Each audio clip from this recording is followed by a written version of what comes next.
encontramos ASB isquémico. Hay que tener en cuenta algunos datos, pero el más importante sería el 20% del volumen circulante, volumen sanguíneo, llega al cerebro, 20%. Este otro dato es importante.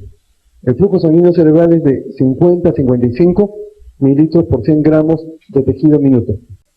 La autorregulación es otra cosa importante.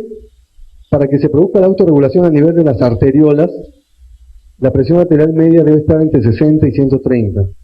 De ahí, cuando manejamos crisis hipertensiva, decimos que tenemos que dar antihipertensivos siempre y cuando la presión arterial media sea mayor de 130, si no, no debe darse.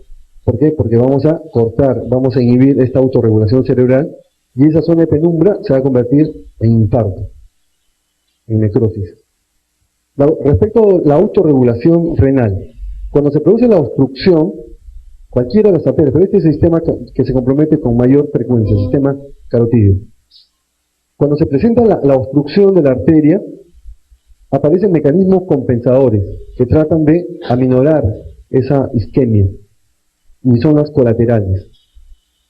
Los primeros mecanismos que se activan son las colaterales. ¿Dónde están las colaterales? A ver quién me dice. Aquí. ¿Dónde es que va a aumentar el flujo sanguíneo cerebral? A nivel de una, comunicante anterior. Y la otra, comunicante posterior.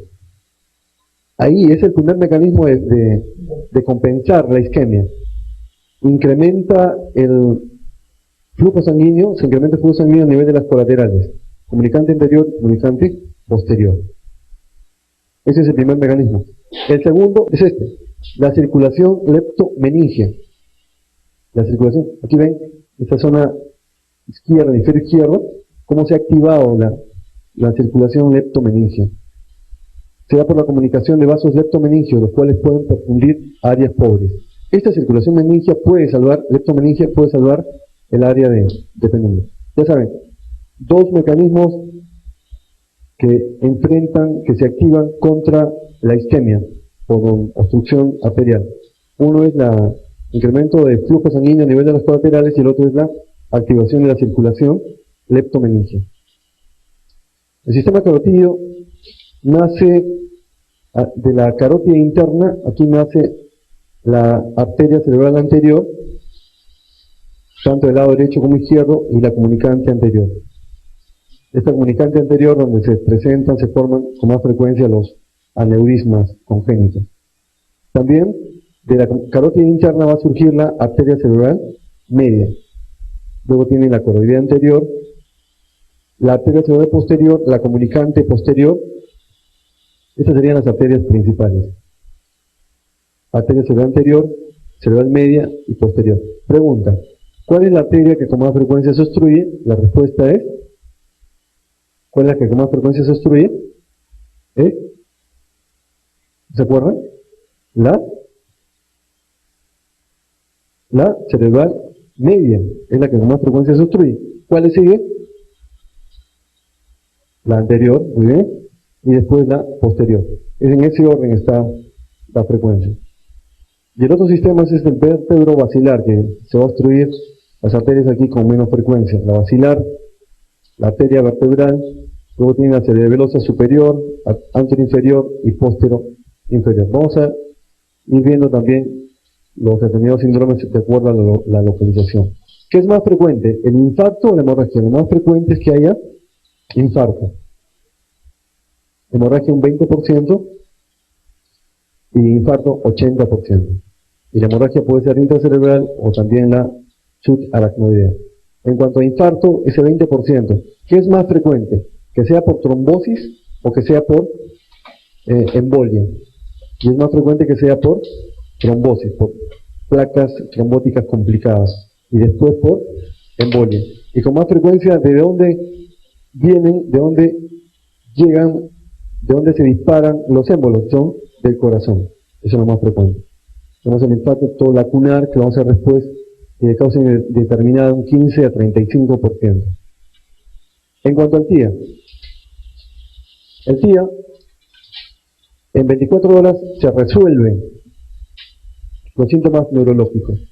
Eso se conoce como accidente isquémico transitorio. Sin embargo, se ha observado esto de acá.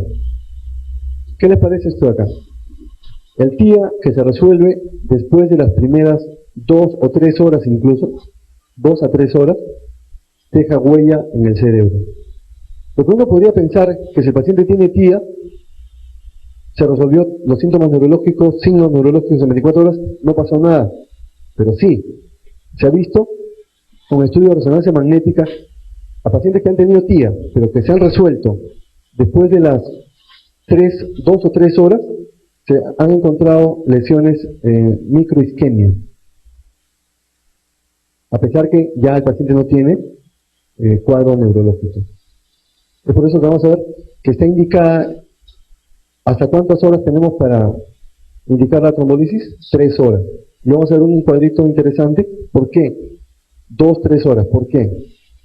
Porque si se resuelven las primeras 2, 3 horas, no aparece qué alteración que va a llevar a la microinfartos. Voy a hacer una pregunta. Tienes un paciente con TIA, estás de guardia, y tiene TIA, y que ves que se resolvió en 2 horas, 3 horas, se resolvió. Ya no tiene nada. Entonces la pregunta que quiero hacerte es si le das de alta o no. Y después tienes que ver si es de alto riesgo. Porque si es de alto riesgo tienes que hospitalizarlo. Edad mayor de 70 años. Que tenga una enfermedad de fondo, hipertensión arterial, diabetes mellitus. Hay que hospitalizarlo. Es más, luego le das de alta hospitalización, tiene que hacer un seguimiento de 3 meses. Porque en esos 3 meses se puede convertir en un infarto. Clínicamente evidente. Seguimiento de 3 meses si tiene alto riesgo. El déficit isquémico neurológico, déficit neurológico isquémico reversible, el RIN, se va a resolver el cuadro clínico en 7 días. Como pueden ver, el proceso de la isquemia hacia el infarto es un proceso gradual. Aquí están viendo la secuencia tomográfica de la lesión. Pregunta de examen. ¿Cuánto tiempo, después de cuánto tiempo recién puedo pedir una tomografía para evidenciar isquemia? ¿Cuántas horas? ¿24 horas o 48 horas? ¿Mínimo cuántos son? 24 horas. Después de 24 horas ya puedo ver esto por lo menos. De acá ya, o acá, esto. Pero ya hay una diferencia con respecto al hemisferio contrario. Una lesión de hipodensidad. No quiere decir ya después el infarto es evidente. Si es así, si yo sospecho un DSB isquémico, ¿por qué es que pide una tomografía inicial? Pero primero yo te digo una cosa. Viene el paciente con focalización, tiene déficit motor, de repente tiene todo el cuadro clínico de síndrome de primera neurona.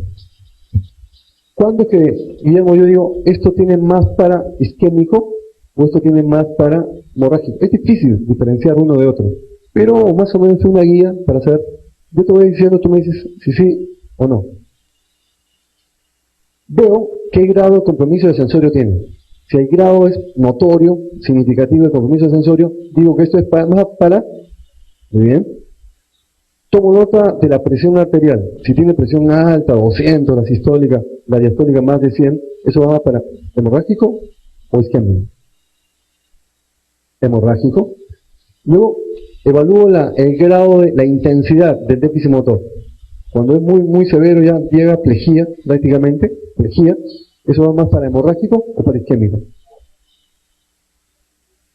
Hemorrágico también. Salvo que isquémico sea pues un infarto grande, como se recuerda, ¿no? Pero todo va para hemorrágico.